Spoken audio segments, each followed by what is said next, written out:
Hey, what's going on, everybody? It's your girl Tiana, and guess what? I am here with some latest ongoings in the world today. I'm just trying to make this quick and snappo and just get it done. So, the first thing I wanted to talk about, what came to my attention today, was the Columbia, Maryland mall shooting, and it just brought something to my attention. Oh, please don't pay attention to my shit, please. it really it hurts my heart because it's like, well, first let me give you the details of the story. So this is from what I've learned. I haven't done any research on it. I don't even think I want to because I just but apparently the shooter came to the mall, went inside a Zoomy store, and shot dead two people. I don't know about any other shoppers or employees or anybody else that was there and maybe got injured or escaped. But so far, three people are dead, which is one of them they believe is the shooter, and the other two are just, I don't know if they're employees at the mall or if they're customers. You don't know what the story really is, but they weren't releasing much information at the time. This was breaking news. I was getting ready to go to work, and it's really, really sad and unfortunate because I really think that this is a personal matter because he just came and shot and dead two people. Because trust me, if it wasn't, he would have came blasting for everybody. So I think it was personal. Maybe he knew about their whereabouts and decided to meet them and just go for them. And first of all, I want to say I work in a mall, and don't mind my head. I work in a mall, and it's really disheartening and discomforting to feel that you're not safe anywhere. And these things can happen at any time, any place. And what really hurt me was the fact that, whatever issue, if he had issues with these people, if it was personal, it could have been settled without a gun. And I think that holds true in a lot of situations. That it can be solved without a gun or throwing blows and all that stuff. We need to do better as a country and really get people checked out. Some people are just plain rotten evil, let's just face it, but we got to get people checked out and make sure people are all right, and our families. And what kills me is that a lot of times families know what's going on, that something's not right with their child or whoever's in the house, but yet they want to turn a blind eye and not face what's going on. And so I really, if you know somebody, they're attempting to do something dangerous, whether it's they're going to commit suicide or kill somebody or hurt somebody else, you need to tell someone. Bump being a snitch, because actually, you know what? Being a snitch in that sort of sense can actually save somebody's life. Yes, it can. So,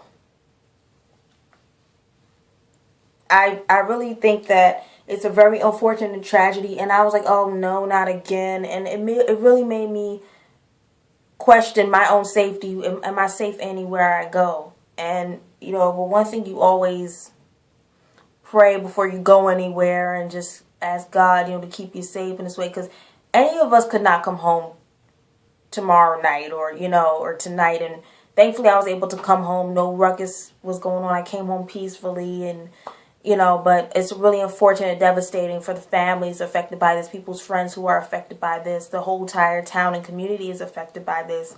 And I just want to say on a final note under that breath that we really need to be vigilant, not only of the people being hurt or the people that, in a sense, are being psychologically, emotionally hurt, physically hurt, but as a society, as a country, we need to address certain things like mental illness. We need to address all these different things that's going on with somebody, and and people go and talk to someone. I think but it's easier said than done, but go and talk to somebody if something is bothering you. Don't hold it in, please. And don't let it bottle up, because it can be very destructive to yourself and the people around you.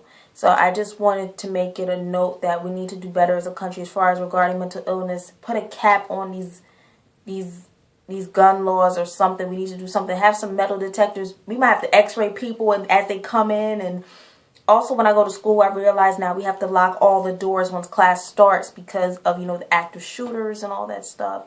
They might have to make these doors bulletproof now, and oh, it's just a mess. But my condolences to the families who, or loved ones, whoever was affected by this in the town of Columbia, Maryland, and hopefully we as a country are aware and of what to do in situations like this, and also be careful and be safe, and just know that anything can happen at any time in any place. But just please, please, please make sure that you're taking into account to the people that you're dealing with, and the people, if something is going on, if you see something's not right, if you see something, say something. And that could potentially save lives. And, just keep an eye out. Okay, so. Whew. Now, Justin Bieber. I'm tired of him, okay? You are not tough. Now, Bieber fans, if y'all are Bieber fans and you're going to come for me then. Because, look, I'm tired of him. He is acting crazy. First of all, he got arrested for a DUI. He had to appear before a judge, through a cyber type of meeting, and he wound up in jail. Well, I'm like, good, because he needs to go to jail. Just because you're a superstar doesn't make you above the law, okay? You can pay for high-class lawyers, all that stuff like that, but trust me, it doesn't make you above the law. It doesn't. You are not above the law, my dear. You drag racing at like early in the morning in Miami and you drunk. What the? And he just got under some hot water for trashing his neighbor's house with some eggs, and it cost like $20,000 in damages. I'm like, what? How bad can you egg somebody's house? Seriously? There's been a lot of eggs. But Justin Bieber, he needs some prayer too, because boy, I don't know what's wrong with him. He's not tough. You just a white boy from Canada. You can sing a little bit, just because. And they think and he was with a black guy. I think this artist from Def Jam, Khalil Sharif, whatever his name is. I never even heard of him. But they think once they hang around some black people, they fit in. They tough. There's a Miley Cyrus sat her ass down. Think she could twerk. First of all, you need booty to twerk, okay? You ain't got no booty, so. They think once they get down with the brown, like, they free sometimes, like, oh, okay, cool. Next thing you know, he gonna say the N-word and he gonna get his behind capped out. Justin Bieber, I bet you can't do some of this crazy stuff in some black neighborhoods, like egging people's house. They will come and whoop your ass. So, Justin Bieber, I do advise you, chill with that. Chris Brown was another one acting crazy, but they had to send his ass to rehab. So you need to get that together. I'm tired of him being in the news and stuff. Get it together, please, for our sake, for our generation's sake, and for your sake. Okay? I think you can. All right. What else? Anything else I wanted to hit on? Oh, I saw this on Facebook. This just really disturbed me. This guy, now he came on, he had a mask. I guess he had like a bandana and he didn't want nobody to see his face. He's saying he slept with all these women, but here's the kicker. To make a long story short, he was going on these girls raw, and they didn't know that he was infected with AIDS. Yep. AIDS. Not even HIV. AIDS. Because once you have AIDS, that's it. You're done. Now, what kills me in the story, he says that he slept with over 15,000 women. And he's saying like black and Latino women, it's like they don't care. They are going around and sleeping with these men without the use of condoms. And I'm like, first of all, you could run the risk of getting pregnant. Even if y'all on birth control, that don't protect you from anything. Maybe pregnancy, but it doesn't protect you from no disease, no nothing. Condoms can protect semen from getting into you, but it also, you just skin to skin contact, you can get herpes. You know, so you can even get some STDs through skin to skin contact. So, you know, and he says something like, well, don't be surprised if you're waking up with night sweats and you pooping on yourself. And that's one of just to name a few symptoms of HIV and AIDS, particularly AIDS. And it's very sad, very unfortunate. Now, I'm like, this man, they need to lock him up, something, but being that he didn't show his face, but if they could identify this man, please lock him up. Please lock him up, because he's basically going out and massacring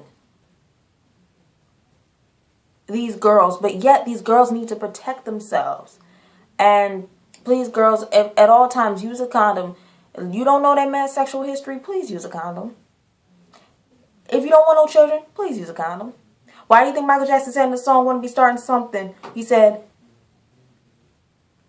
if you can't feed your baby, then don't have no baby. He was speaking to y'all, you know. And half of y'all could wind up pregnant and have AIDS. And your baby will be born with AIDS. He probably got kids, all types of kids somewhere. And probably HIV and AIDS infected. I wouldn't be surprised.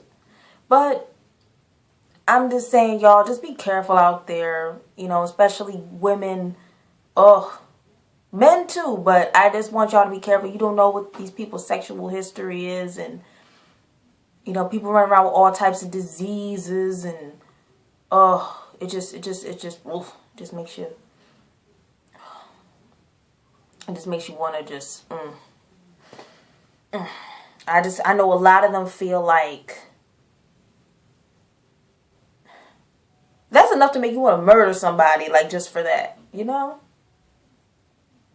But hey, AIDS, it stops with us, so we just have to really, and a lot of people don't even know they have diseases. Like Eazy-E, he didn't know until like the last month. He didn't even know when he had AIDS until like the last month of his life. He didn't know. So it's very important that you guys go get tested. Use condoms, please. And if you know somebody's sexual history, of course, you know, still protect yourself, ladies and gentlemen. You never know, somebody could be creeping or, you know, just please. But that's a whole nother topic. Okay. And I just want to leave you guys with this now. I was at work today and it was a very putrid, gagging smell. It was like you wanted to throw up and cry at the same time. I don't know if it was somebody's feet, but it was just like, it was filling me up in such a way I was feeling sick. Okay, please and thank you. I do not want to smell you. Okay, I don't want to deal with your hygiene in the fitting room compartment. Okay, I don't. You need to wash your ass before you come outside, because I don't do that type of stuff. I ain't gonna wash your bottom. I ain't gonna wash your foot. I ain't gonna none of that. Clean your ass before you step outside. Okay, that's like a lot of people, girls coming from soccer practice and they trying stuff on. They don't smell themselves. Like, girl, wash your ass before you put some clothes on. Clean clothes on at that. Okay? Smelling like onions and baby horse breath and ugh.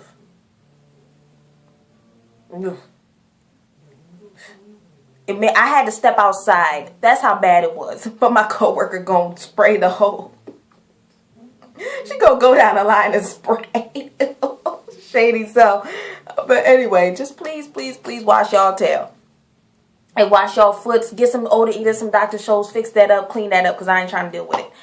But anyway, that's pretty much it, guys. My little rant on my hygiene and also the other stuff. And just like, comment, subscribe. And please, y'all, just a final note. Be careful out there. Stay safe.